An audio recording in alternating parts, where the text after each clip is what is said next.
Content creator তৌহিদ আফ্রিদি আটকের পর নতুন করে আলোচনায় উঠে এসেছে মুনিয়া হত্যাকাণ্ড। তৌহিদ আফ্রিদির সঙ্গে মুনিয়ার ফোনালাপ ফাঁসের পর নতুন করে প্রশ্ন উঠেছে, কারা কি স্বার্থে হত্যা করেছে মুনিয়াকে? কেনই বা হাই প্রোফাইল ব্যবসায়ীকে আসামি বানানো হলো? আফ্রিদি, ডিবি হারুন, সাবেক স্বরাষ্ট্রমন্ত্রী কামাল, দিলীপ কুমার আগরওয়াল, সাবেক আইনমন্ত্রী আনিসুল হকরা কিভাবে জড়িত ছিলেন? সবচেয়ে বড় কথা, মুনিয়ার বোন নুসরাত জাহান তানিয়ার রোলটাই বা কি? সেটা আমার বিষয়, আমি তাকে ইয়ে করবো।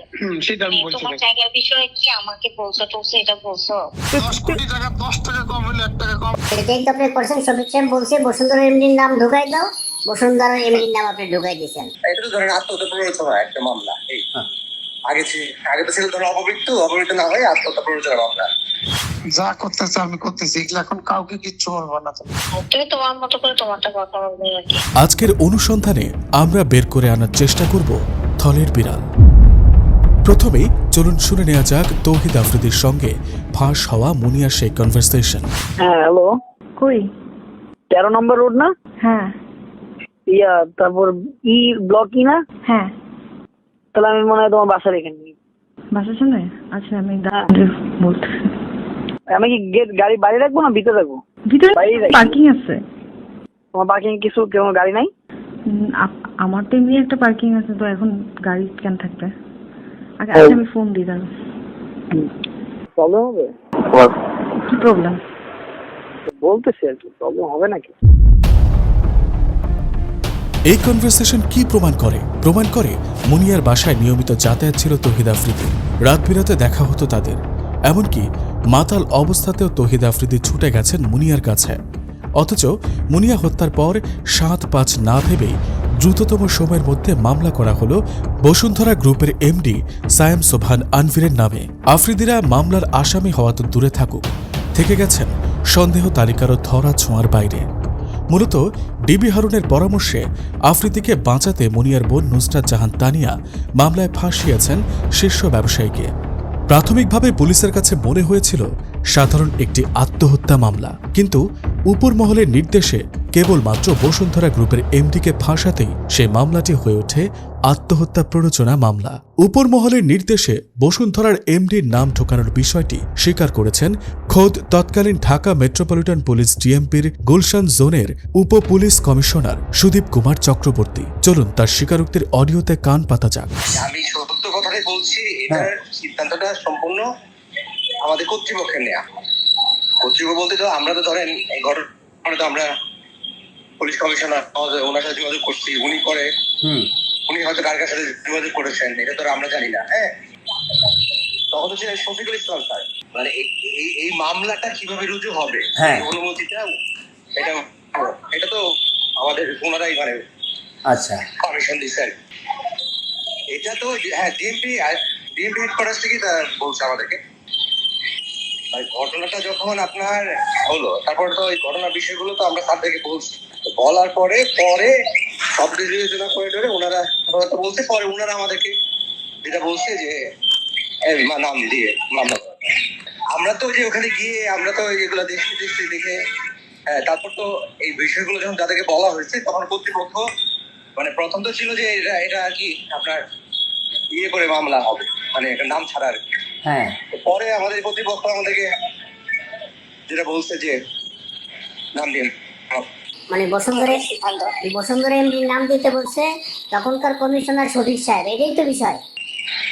হ্যাঁ, আমার ভূমিকাটা হচ্ছে আমরা এই বিষয়টা জানার পরে তো আমরা বলছি। পরে প্রথম যে এটা ধরেন একটা আত্মহত্যার মানে অপমৃত্যু মামলা হওয়ার কথা ছিল, হ্যাঁ হ্যাঁ হ্যাঁ। পরে হয়তো মিডিয়ার চাপ থাকতে পারে বা বিভিন্ন ভাবে ছিল, পরে অবশ্য এটা আত্মহত্যা প্ররোচনা মামলা হয়েছে। এটা তো মানে আমি আপনাকে বললাম এই সিদ্ধান্ত নেওয়ার ক্ষমতা কি আর আমার আসতে বলে আর ডিসি কি কম, কারণ এটা বসুন্ধরা এমডির নাম এখানে আসবে কি আসবে না এই সিদ্ধান্ত তো হ্যাঁ এই সিদ্ধান্ত নেওয়ার ক্ষমতা তো ডিসি এডিসি এসি ওসির নাই, তাই না? এটা তো একটা বিরাট বড় বিষয়। এটা কর্তৃপক্ষ বিবেচনা করছে, তারাই হয়তো কার কার সাথে কথা বলছে আমরা জানি না। তো তারপর তাদের পারমিশন, তাদের অনুমতিতে পরে এই মামলা। দেখেন অনেকে অনেক ধরনের কথা বলে, একটু আপনি নিজেও জানেন এখানে আমার কোনো ইন্টেনশনও নাই। বা ওই যে অনেকে বলে ওই যে অনেকে ফিনান্সিয়ালি বেনিফিট করতে যায়, এগুলো অনেক কিছু বল, কিন্তু আসলে আপনি আমার চিনেন, আমার এগুলোতে কোনো আগ্রহ নাই। আর এই যে এইগুলা নাটকবাজি করার কোনো মানে আমারও সাজে না, মানে এটা আপনি জানেন। সাধারণভাবে চলছি, আমি একটা স্বাগত কাজই করছি, কিন্তু এখন এই বিষয়গুলো তো সবসময় তো আমাদের পক্ষে কন্ট্রোল করার সুযোগ থাকে না। এটা তো অনেক বড় একটা বিষয়, জোনাল ডিসি কি করার ক্ষমতা আছে এটা এখন স্যাররা হয়তো বিবেচনা নিচ্ছে, ওনারা কথা বলছে, কথা বলে ওনারা হয়তো এমন হতে পারে যে আরো শীর্ষ পর্যায়ে কথা বলে ওনারা হয়তো ক্লিয়ারেন্স নিচ্ছে, সেটা হতে পারে।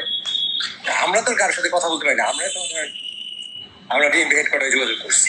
মানে মানে শফিক সাহেব আপনাদেরকে যেভাবে ইনস্ট্রাকশন দিয়েছে এর বাইরে তো আপনি যেতে পারবেন না, সেটাই তো আপনি করছেন। হ্যাঁ হ্যাঁ, সেটাই সেটাই তো আপনি করছেন। শফিক সাহেব বলছে বসুন্ধরা এমডির নাম ঢুকাই দাও, বসুন্ধরা এমডির নাম আপনি ঢুকাই দিয়েছেন। এটা তো ধরেন আত্মহত্যা প্ররোচনা একটা মামলা। এই আগে তো ছিল ধরেন অপমৃত্যু না হয় আত্মহত্যা প্ররোচনা মামলা। এই আর এটা সাধারণ মামলা। এই মামলাটা কিন্তু এত মানে নর্মাল খুব গুরুত্বপূর্ণ মামলা হয়ে গেছে কেন, যেহেতু এখানে বসুন্ধরা এমডি মহোদয়, যেহেতু উনার নামটা আছে এখানে, এই জন্য মামলাটা খুব বেশি সারা বাংলাদেশে পরিচিত হয়েছে। কিন্তু উনার নাম থেকে যে কোনো একটা মানুষের নাম থাকলে তো এটা কেউ মাথায় নিত না। অর্থাৎ তৎকালীন ডিএমপি কমিশনার শফিকুর রহমানের নির্দেশে বসুন্ধরার এমডির নামে আত্মহত্যা প্ররোচনা মামলায় ঢোকানো হয়। আর এই শফিকুর রহমান ছিলেন তৎকালীন স্বরাষ্ট্রমন্ত্রী আসাদুজ্জামান খান কামালের নিয়োগকৃত পুলিশ কমিশনার। অর্থাৎ কামাল, আনিস, হারুন আফ্রিদি, দিলীপ কুমার গংরা পরিকল্পনা করে ফাঁসিয়েছেন বসুন্ধরার এমডিকে। তারাই নিয়ন্ত্রণ করেছেন মুনিয়ার বোন নুসরাত তানিয়াকে। এদিকে ফ্যাসিস্ট সরকারের রথী মহারথীরা বিদায় হলেও মুনিয়ার বোন নুসরাত জাহান তানিয়া এখনও টাকা কামাইয়ের জন্য দেন দরবার চালিয়ে যাচ্ছেন। কথিত ভাই মামুনকে দিয়ে চালাচ্ছেন দর কষাকষি। জানা গেছে এই তানিয়া তার স্বামীকে 2 পয়সার পাত্তা দেন না। বাসায় হোটেলে নিয়মিত একান্তে সময় কাটান ভাই বলে পরিচয় দেওয়া এই মামুনের সঙ্গে।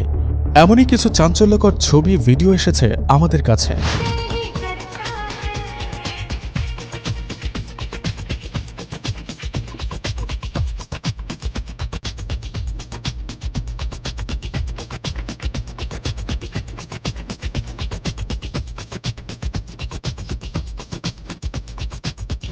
যেখানে তাদের অন্তরঙ্গতার বিষয়টি স্পষ্ট বোঝা যাচ্ছে।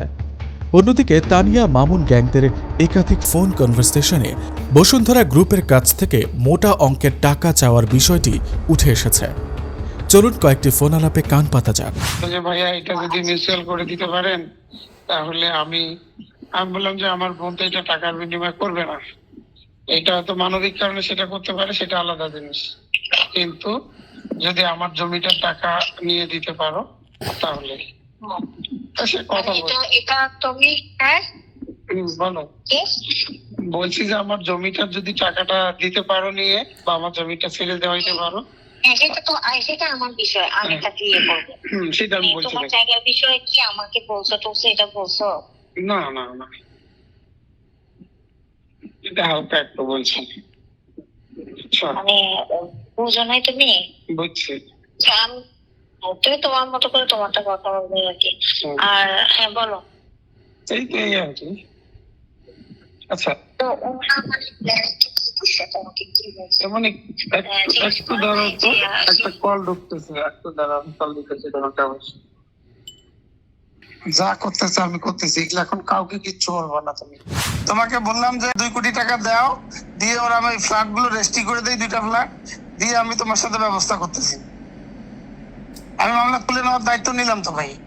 তারপরে দরকার সাহেবের সাথে একটা এগ্রিমেন্ট হোক বা একটা পে অর্ডার হোক, যে এই পে অর্ডারে এই পর্যন্ত ইয়ে থাকবে, বা তৃতীয় পক্ষ একজনকে রাখি, সাথে অসুবিধা কি?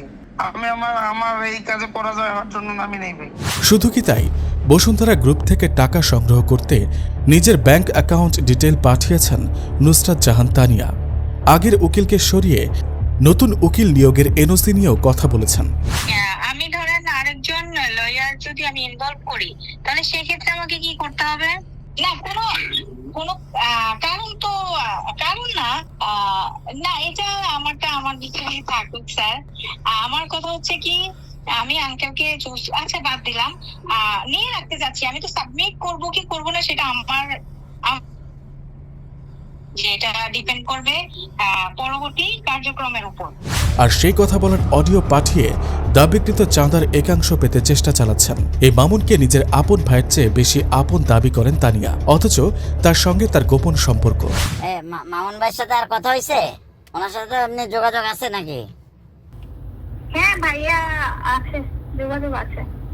ওনাকে বললাম যে নুসরাত আপু কিন্তু আমার বোন, ঠিক আছে? মুনিয়া ছিল আমার বাচ্চার মতো ছোট বোন, কিন্তু উনি আমার বোন।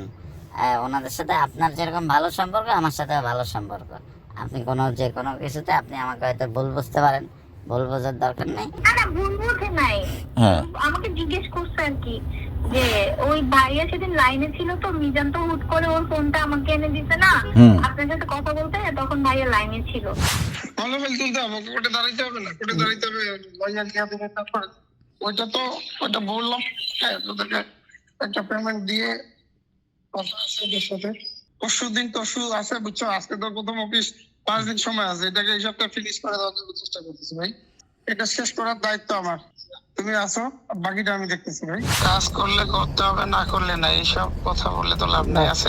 বেটা আমি কি মামলা তোর বাপ লাগে তুলে দেবে? কোটি টাকা 10 টাকা কম হলে 1 টাকা কম। তোর সাথে যেটা নিয়ে কথা হয়েছে সেইটা করবি, শেষ করবি, টাকা নিবি, শেষ। তোর সাথে আমার সম্পর্ক কি? মামলা শেষ হয়ে টাকা দেন, আকবর সুবেন সাহেবের সাথে বসাই দেন, করে দেয়, উনি বলুক, উনি আমাকে চেক দেন। 2021 সালের 26 এপ্রিল গুলশানের একটি ফ্ল্যাট থেকে আলোচিত মুনিয়ার মরদেহ উদ্ধার করে পুলিশ। সে ঘটনার মামলায় বসুন্ধরা গ্রুপের এমডি সায়েম সোবহান আনভির সহ 8 জনের বিরুদ্ধে উদ্দেশ্য প্রণোদিতভাবে মামলা করা হয়। আর এখন সামাজিক যোগাযোগ মাধ্যমে প্রচার করা হচ্ছে যে মুনিয়ার হত্যার নেপথ্যে হাত থাকতে পারে আফ্রিদির। এ বিষয়ে জানতে চাইলে সিআইডির এক কর্মকর্তা বলেন, প্রাথমিক তদন্তে তারা এই ধরনের তথ্য প্রমাণ পেয়েছেন। মুনিয়া হত্যা মামলার তদন্ত শেষে 2022 সালের 18 October police bureau of investigation PBI জানায়, হত্যাকাণ্ডে আগের অভিযুক্তদের সংশ্লিষ্টতা মেলেনি, তাদের বিরুদ্ধে আনা অভিযোগ সঠিক নয়। প্রতিবেদনে আরও বলা হয়, তদন্তে হত্যা বা ধর্ষণের অভিযোগের সত্যতা খুঁজে না পাওয়ায় বসুন্ধরা গ্রুপের এমডি সহ সব আসামিকে খালাস করে দেওয়া হয়েছে। এর আগে মুনিয়ার বোন নুসরাতের করা আত্মহত্যার প্ররোচনার প্রথম মামলায়ও পুলিশ তদন্ত প্রতিবেদন এবং আদালত থেকে খালাস পান বসুন্ধরা গ্রুপের এমডি সায়েম সোবহান আনভির। আইনজীবী অ্যাডভোকেট তুহিন হাওলাদার বলেন, সায়েম সোবহান আনভির একজন স্বনামধন্য ব্যবসায়ী এবং দেশের একটি শীর্ষস্থানীয় ব্যবসায়ী গ্রুপের ব্যবস্থাপনা পরিচালক এমডি। দেশে বিদেশে তার রয়েছে ব্যাপক খ্যাতি ও সুনাম। তার সুনাম ক্ষুণ্ণ করা এবং বসুন্ধরা গ্রুপের ব্যবসার ক্ষতি করার হীন উদ্দেশ্য নিয়ে দুটি সম্পূর্ণ ষড়যন্ত্র মিথ্যা মামলা সাজানো হয়, যা দীর্ঘদিন তদন্তের পর পর্যায়ক্রমে মিথ্যা প্রমাণিত হয়েছে। তিনি জানান, বসুন্ধরা গ্রুপের বিরুদ্ধে এই ষড়যন্ত্রে বাদী নুসরাত জাহান তানিয়ার সঙ্গে তৎকালীন বিভিন্ন ষড়যন্ত্রকারী মহল যোগ দেয়। তারা ফেসবুক, ইউটিউব সহ সামাজিক যোগাযোগ মাধ্যমে নানা অপবাদ ও ভুল তথ্য ছড়ায়। বাদী নুসরাতও সরাসরি এসব টকশো ও অনলাইন মিটিংয়ে অংশ নেন এবং বিভিন্ন ভুল তথ্য ছড়ান। আমি তো আপনাদের সাহায্য চাচ্ছি, আজকে পর্যন্ত, কালকে পর্যন্ত। পুলিশের তদন্ত প্রতিবেদন, আদালতের খালাসের আদেশ ও পিবিআই এর চূড়ান্ত তদন্ত প্রতিবেদনে এসব ষড়যন্ত্র মিথ্যা প্রমাণিত হয়েছে। এদিকে আফ্রিদির আটক হওয়ার পর মুনিয়ার সঙ্গে তার ফোনালাপ ও ভুক্তভোগী একাধিক নারীর বক্তব্যে এখন ফেঁসে যাচ্ছেন মুনিয়া হত্যা মামলার মূল হোতা আফ্রিদি। মুনিয়া হত্যার ঠিক পরপর ঘটে যাওয়া ঘটনাগুলো বিশ্লেষণ করলেও বড় ষড়যন্ত্রের গন্ধ পাওয়া যায়। দেশের ইতিহাসে এত দ্রুততম সময়ে হত্যা মামলা হওয়া এবং তার চেয়েও দ্রুত আদালতের নির্দেশ প্রমাণ করে এগুলো সবই আসলে পূর্ব পরিকল্পিত। সেদিন কোনো প্রমাণ ছাড়াই উদ্দেশ্য প্রণোদিতভাবে সায়েম সোবহান আনভিরকে প্রধান আসামি করে মামলা দায়ের করা হয়। মূলত আফ্রিদিকে আড়াল করতে ডিবি হারুনের পরামর্শে ঘটনা হয় এই ঘটনা। আর মামলা দায়েরের মাত্র 14 ঘণ্টার মধ্যে আনিসুল হকের প্রভাবে আদালত দেশের শীর্ষ ব্যবসায়ী সায়েম সোবহান আনভির সহ আসামিদের দেশ ত্যাগে নিষেধাজ্ঞা জারি করে, যা যে কোনো হত্যা মামলা বা এ ধরনের ঘটনার জন্য ইতিহাসের সবচেয়ে দ্রুততম সিদ্ধান্ত। তাও আবার কার বিরুদ্ধে? দেশের অন্যতম শীর্ষ শিল্প গ্রুপ বসুন্ধরা গ্রুপের এমডির বিরুদ্ধে। বোঝাই যাচ্ছে এটা আসলে অনেক বড় ষড়যন্ত্রের অংশ। আর এগুলো সবই কামাল, হারুন, আফ্রিদি, আনিসুল হক গংদের ক্ষমতার তেলেশমাতি। অর্থের লোভে যে কাউকে ফাঁসিয়ে দেওয়ার জন্য এরা সিদ্ধহস্ত। আর এই সিন্ডিকেটের পেছনে কল কাঠি নাড়েন আরেক নাটের গুরু ডায়মন্ড ওয়ার্ল্ডের দিলীপ কুমার আগরওয়াল। একটু পেছনে ফিরে তাকানো যাক। যেদিন মুনিয়া নিহত হন সেদিন ছিল রমজান মাস। ইফতারির 1 ঘন্টা আগে মুনিয়া ও তার বোনের ফোনালাপে জানা যায় ইফতারির পর 2 বোন মিলে শপিং করবে। ইফতারির পরে বড় বোন এসে দেখে মুনিয়া আত্মহত্যা করেছে। তার ঝুলন্ত শরীর নিচে নামানোর 1 ঘন্টার মধ্যেই এটাকে হত্যা মামলায় রূপান্তর করে মামলা দায়ের করা হয়। হত্যা। সেদিন রাত্র 8টা বা 8:30টার দিকেই মামলা রুজু হয়। একটা ক্রিমিনাল মামলায় মানে এনওসি দিয়ে দিছে, এই মামলা তুলতে আর কোনো বাধা আছে? জাস্ট এখন সে শুধু দাঁড়াই তুলে দাঁড়াবে, না হলে উকিলাকে তারপরে। সেদিন সকালেই আদালতের নির্দেশ এবং মামলার আসামিরা বিদেশ যেতে পারবে না। বোঝাই যাচ্ছে গোটা ষড়যন্ত্রের সঙ্গে মুনিয়ার বোনও কম বেশি জড়িত ছিল। মূলত কামাল হারুন আফ্রিদিদের উস্কানি, সমর্থন এবং অর্থের লোভে তিনিও দিশেহারা হয়ে পড়েন। আর শীর্ষ ব্যবসায়ীকে ফাঁসাতে পারলে মাঠ গরমের পাশাপাশি মোটা অর্থ আত্মসাতের সুযোগ কে না নিতে চাইবে।